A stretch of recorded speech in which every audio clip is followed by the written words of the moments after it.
Watch Dogs is now dead and buried for good? I mean, that's what the word is spreading, and if it is true, it is quite sad because I had many expectations from it. So this video is to look back and appreciate this amazing franchise and what decisions made it fail eventually.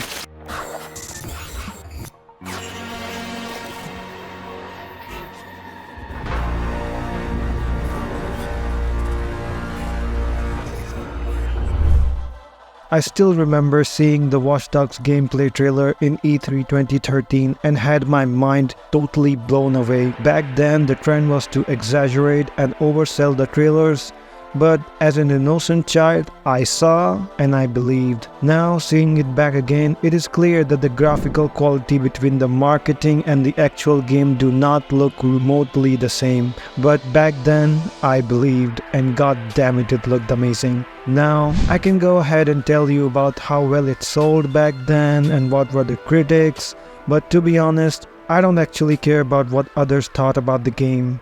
As a kid, I was obsessed, and after watching the trailer, I was crazy about playing it.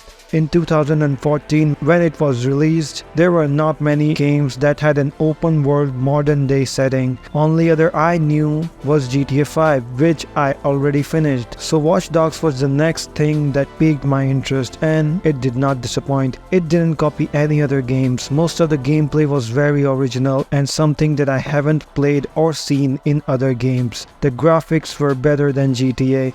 Still can't believe that Ubisoft made that game. The story and the characters were especially well scripted. It established an emotional attachment with the player very quickly. The first few minutes showed us how the game is unique and different. Then within few missions, I got attached to the main protagonist, Aiden Pierce. He is still one of the best protagonists ever created. Coming for them. And what made this game very unique for me was the use of environment. The environment wasn't just environment, it was something we can use to our advantage to avoid cops, complete mission in our own way. The story was not too complicated either, neither it was too long. The missions didn't feel like a chore. It kept me interested till the end. One feature that I found very fun was the games inside our phones that we can play. As you can see, just wow. I won't spoil the story for the people who might want to play the game. It is very highly recommended that you do. Watch Dogs was a great debut for a franchise, and I was very excited for the sequel or the next Watch Dogs. Even though I wanted to play as Aiden Pierce again, Ubisoft decided to take the Assassin's Creed formula and change the story and the characters. Now this news was a little upsetting for me, but eventually I understood that they wanted to create a franchise that anyone can enjoy from any part they like. Watch Dogs 2 released in 2016, and because I enjoyed the first part so much, I was expecting something similar in gameplay wise and story, but for me it didn't felt right. First, they removed the focus mode, the slow motion skill, which I did not like at all. It was for me a part of Watch Dogs that should have stayed forever. Second, the vibe of the game. The first game was more serious and the stakes felt more real. This one felt like a Disney movie for teenagers. The gameplay itself was good and improvement upon the first game, but the story was not engaging. It didn't keep me hooked like the first one. I had no whatsoever attachment to the protagonist. Overall, for me, the second did not feel as good as the first one, and indeed, as a Watch Dogs fan, I was disappointed. And to put the nail in the coffin, in 2020, Ubisoft released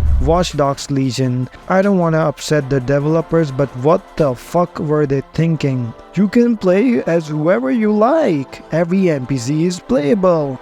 Basically, the game has no purpose or story, just do shit which has no fucking meaning. It was like playing an online game alone. I have to appreciate the graphics because they did look amazing, but everything else was just meh.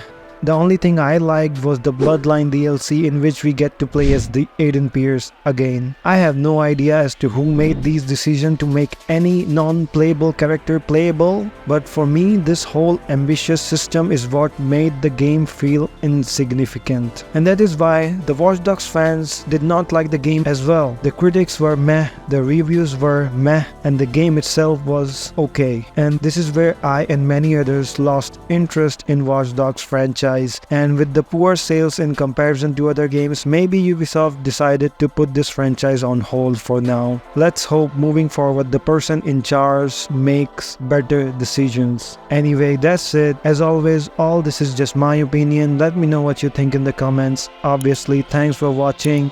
Peace, goodbye, sayonara.